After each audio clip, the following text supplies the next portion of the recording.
Good evening, everybody. The fact that you're here and not at home watching the presidential debate is a good indication that you understand how important local leadership is to the future of Teton Valley. My name is Sue Muncaster, and I'm running for County Commissioner because I believe that Teton Valley has incredible potential, but that this potential can only be realized by electing strong leaders with innovative ideas and open minds who are able to represent the entire community, not just the old-timers or the newcomers, Democrats or Republicans, or any other special interest group. I didn't grow up here, but I grew up in a rural area, and I share your rural values. I could have settled in a lot of other mountain towns, but I chose Teton Valley 12 years ago as the place I wanted to buy a home, raise a family, and start a business. I'm committed to this area, and my priority is assuring that Teton Valley remains a place that my children could choose to live in the future because there are decent jobs, a high quality of life, and natural resources. I also wanted to add quickly to what Kenny said that the district that I'm running in is District 3 Rural. It actually goes from Tetonia all the way down to southern Victor to the Pine Creek Pass. My success as founder of Slow Food in the Tetons proves I have a true passion for the health of our community and the ingenuity, organizational skills, and follow through to turn visions into reality. I've spent the past 25 years in the adventure travel industry and have had the chance to travel around the world and visit many small towns that depend on tourism and agriculture. This has afforded me a wide perspective on what works, what doesn't, and the importance of maintaining cultural traditions and unique character as communities grow. Kelly Park. Hi everybody. Most of you know who I am. I've been the commissioner for the last year and a half.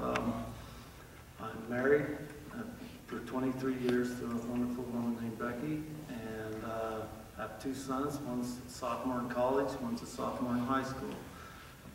I've been a business owner in Teton Valley my whole life. I've worked farms.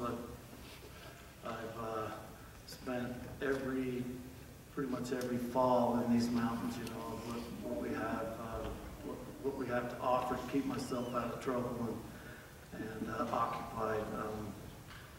We have such a wonderful place here. I think all four candidates up here have really been involved with our youth, and to me that's very important, especially when I dealt with girls basketball and the junior jazz program for the last about 15 years, other than the last year and a half when I became a commissioner and had to drop the girls program.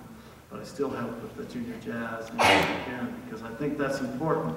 We need to bring our kids up in this community to look at what we have here as far as the We have so much to offer. We have fishing, hunting, hiking, biking, skiing, and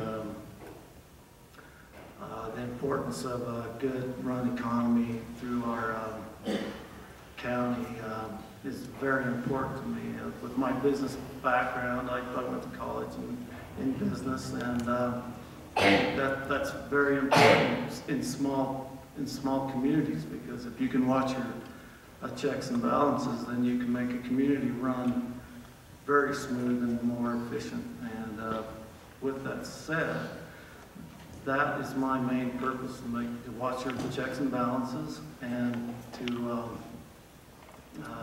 keep our areas open to policy.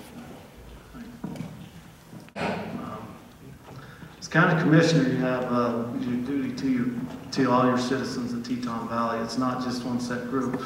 You want to watch your checks and balances. You want to watch how your spending goes in this community. This community is too small to have all the amenities of a bigger city. We have to watch that very closely.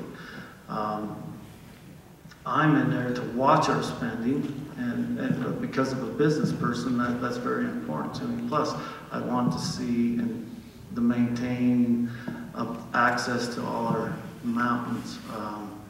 That's very important to the people here. The people here came here because of the openness of the community and what we have to offer. And with what we have to offer here, once we get through the division that we have and everybody starts working together, then our community can come together and we can be, instead of 36 taxed out of 44 counties in the state of Idaho, we could be the marvel of the state of Idaho and part of the country if we could get our checks and balances in. We should be 44th with the most efficient run county in the state of Idaho. But we need to look at our departments to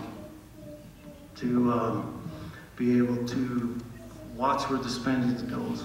And with that, that's why I'm here. I want to watch the spending and keep our mountains open. Sue? I certainly agree with Kelly that one of the jobs or main jobs of the county commissioner is the financial management of the county.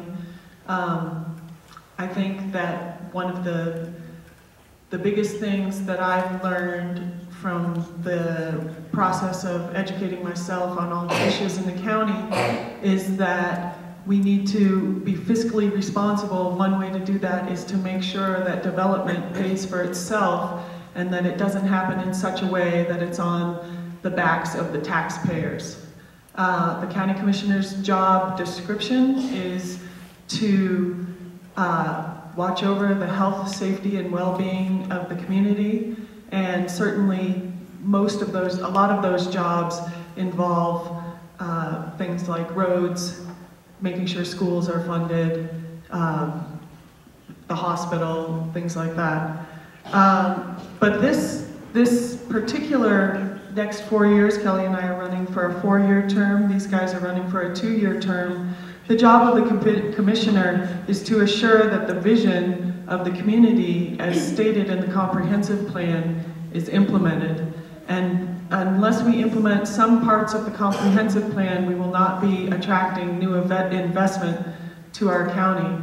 Investors want to know that we have a business plan and that we plan to follow it, and that's what I see the comprehensive plan is, a good business plan. Now, there are things in the comprehensive plan that no way can we pay for right now. I will assure that when we consider new amenities that are part of the community vision, that we don't just get a grant and then we don't have the funds to sustain it. So there's a lot of dreams in the comp plan. The commissioners are going to need to make sure that before we pursue these dreams, we have the financial stability, and part of that is new business and residential growth. I had a conversation after one of the large landowner meetings this winter, and with one of the mothers of one of my volleyball players, and she asked, we're discussing what was being discussed, and I said, you know, there is not a single person I know who doesn't believe that someone who's farmed all their life shouldn't have the right to sell or do whatever they want with their land. And nobody wants to see the farmers live in poverty or not be able to retire and do what they want to do.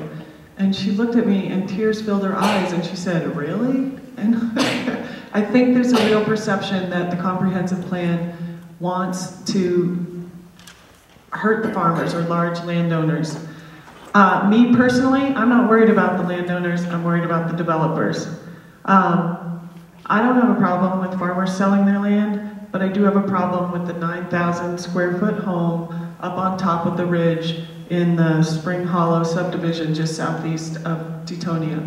And I would like to prevent things like that from happening in the future.